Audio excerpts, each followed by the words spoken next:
I know. You want us to film a red hybrid deck profile. Yeah, don't worry, I have it. Don't worry, we're gonna have some content for the channel, don't worry. Yes. Red hybrid, let's go. Come on. Okay, red hybrid. Fuck. Okay. Yep,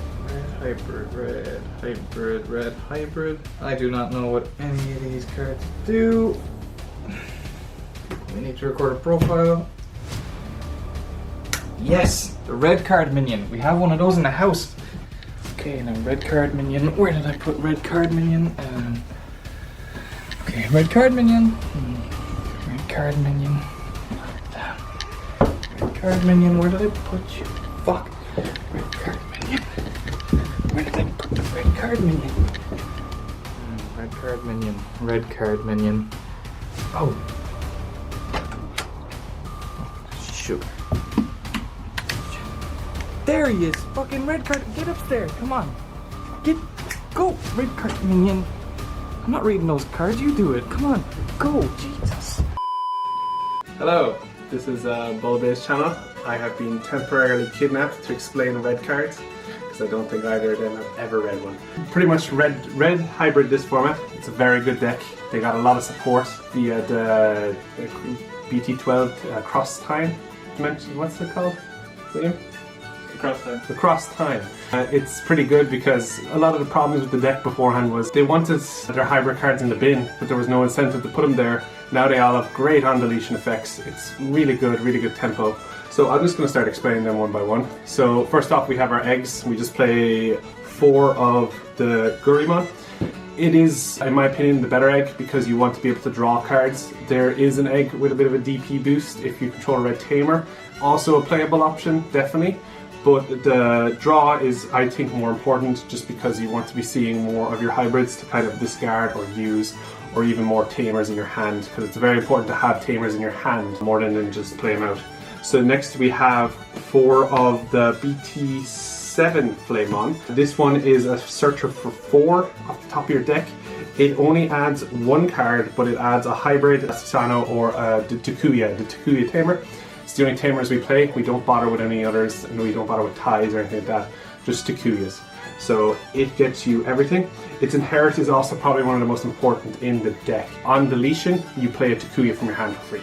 Very important. Then we have 3 of the BT-4 Flamon.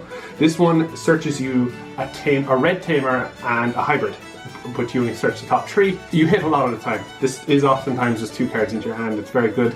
As I said as well, it gets your tamers in your hand, it gets you more hybrids, as well as just being more Flamons, which comes up.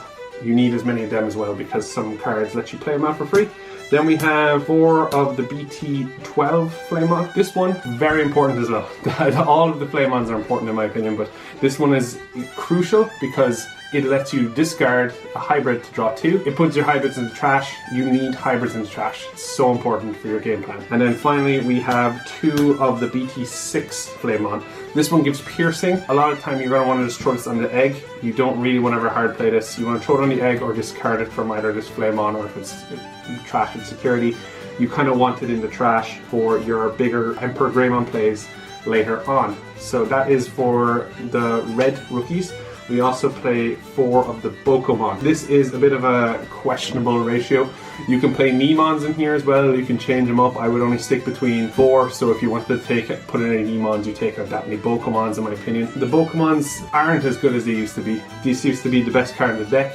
Now it's just kind of a nice enabler. It adds you to cards, but I feel like they don't stick on the board as much, on top of the fact that when you are starting to digivolve out your tamers, I just feel like the Bokomons, either you didn't get a chance to play them along the lines, maybe I just need to play more games for the variants, but they are still just mostly searchers. They're no longer as important as they were in the hybrid format, but they are still really good. That's why you can switch them out for Nemons if you felt it is a better option. Then you have 3 of the BT-7 Burning Greymon. This is probably the best champion outside of the new cards from BT-12. Either a Digivolve for 3 on a level 3, one of your Flamemons, or it's a Digivolve for 1 on any of your level 4s. It also Digivolves for 2 then as well, so you get 1, 2, 3. Can be important if your opponent doesn't have a memory fixer. You can start trying to memory choke them here and there. On top of that, it does have actually a very relevant effect that when you Digivolve on top of a Takuya or another hybrid, it will delete a 4K or less Digimon. Extremely good. You can stack them as well, so you can Digivolve once and then Digivolve twice if you need to get rid of 2 cards. Gets rid of the stuff like Yazimon, things like that, Terriermon, any of those likes, it can out them for you. Then we have 4 of the Agunimon and 4 of the Burning Greymon from BT-12. These are really good boosts. These are honestly one of the reasons why the deck is playable. A lot of the other cards in BT-12 are great, but these kind of the level 4 range was what really pushed it in my opinion because they give you so much advantage. This Greymon here, when you Digivolve it on top of a Tamer, it gets plus 2000 DP. You think that's kind of okay. But then when your Tamer also gives it 2000 DP. Your Tamer's inherent effects only trigger on the 10k threshold. So this will trigger it every time. So for 2 memory, you're now triggering your Tamer's inherent effects. So it's either security attack plus 1, or when you check a security, get 2 memory back. That can be big plays, and 10k is absolutely nothing to scoff on. Then the Agunimon, in my opinion, is possibly the best card in the deck, and I mean that because it does everything you need it to. It is fantastic. Now it's only 5k DP, so it doesn't trigger your egg draws, but it does everything else you want. On deletion, it's going to play Flamemon from your hand for free. That's its effect when it is the Digimon in play. That's really good for tempo. You get more card search, whatever. If it's deleted on your opponent's turn and they don't have a way out of it, it's another swing the following turn instead of the Agunimon. Or if you even play it on your turn, it's good. But then the on deletion effect is the same as the BT-7, I think, Flamemon. That gives you lets you play the Takuya for free. You're basically swinging this thing in. If it dies, you're either getting a Tamer or another Flamemon, which is amazing. You're just putting more kind of another check on the board for either the following turn, basically, which is what you need in this deck. This deck is all about kind of just hitting every turn. Then we're playing 2 of the Aldemon. It's not as strong as some of the other cards, but it is, I think, in my opinion, pretty good. Some people aren't playing it. I think it is worth trying it because it lets you Digivolve on top of a level 3 Tamer by placing a Burning Greymon and a Agunimon from your trash underneath the red Tamer, and then you may treat that red Tamer as level 4, so you can Digivolve this on top of a 3. Where it comes up is that its other ability lets you add a Takuya back from the trash to your hand. So then if you're playing the previously mentioned BT-12 Agunimon under your Tamer and then this gets deleted, you can then stack your triggers so that the Aldemon will add back the Tamer from your bin that you used to attack with that was underneath this, and then the Agunimon will play it from your hand. So it kind of is just free advantage. You just kind of get to play it out for free, and you can always have it because you're adding it back from the bin and it will be underneath it. Then we're playing 3 of the BT-7 Aldemon. This one probably isn't that great for Digivolving because a lot of the time I think you're nearly wanting to just swing with your Greymon, your Burning Greymons or your Agunimon, mainly the Agunimons. But you can sometimes get this on top of it as well, and then it gets you, it's 4k DP and it's only Digivolve 1 when you have a Tamer. The big reason why we play this is for the inherit effect. Your hybrid or 10 warriors don't trigger option cards when swinging. This is big because you can actually use the BT-12 Flamemon to discard it, draw 2 cards, and then later on when you use your big play from your Tamer, you put this is always, you always want one of these under it just to be able to make sure that your swings are going safely. That's it for the level 5s. We only play